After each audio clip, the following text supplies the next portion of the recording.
কাল ভাইফোঁটা পর্যন্ত ঝলমলে মেঘমুক্ত পরিষ্কার আকাশ। শুক্রবার সন্ধ্যের পর হাওয়া বদলের ইঙ্গিত।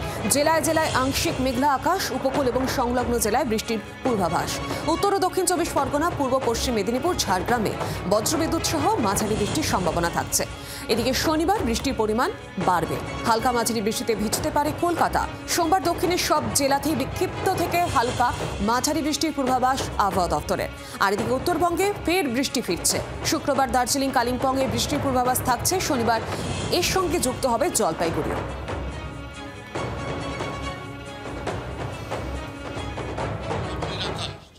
মেঘমুক্ত থাকলেও কিছুটা বেশি জলীয় বাষ্প অথবা আপেক্ষিক আর্দ্রতা, যা ভাইফোঁটায় আর থাকবে না বলেই পূর্বাভাস আলিপুর আবহাওয়া দফতরের। একেবারে আদর্শ উৎসবের পরিবেশে উদযাপিত হবে ভাইফোঁটা, কিন্তু তারপর শুক্রবার থেকে রাজ্য জুড়ে হাওয়া বদল।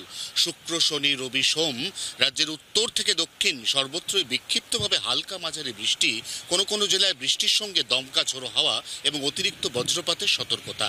বঙ্গোপসাগরে আন্দামান সাগরের ইন্দিরা পয়েন্টের কাছে যে সিস্টেম দানা বাঁধতে চলেছে, এই সিস্টেম ধাপে ধাপে নিজের শক্তি বাড়িয়ে শেষ পর্যন্ত ঘূর্ণিঝড়ে পরিণত হয় কিনা সেদিকে নিবিড় পর্যবেক্ষণ রাখছে নয়াদিল্লির মৌসুম ভবন।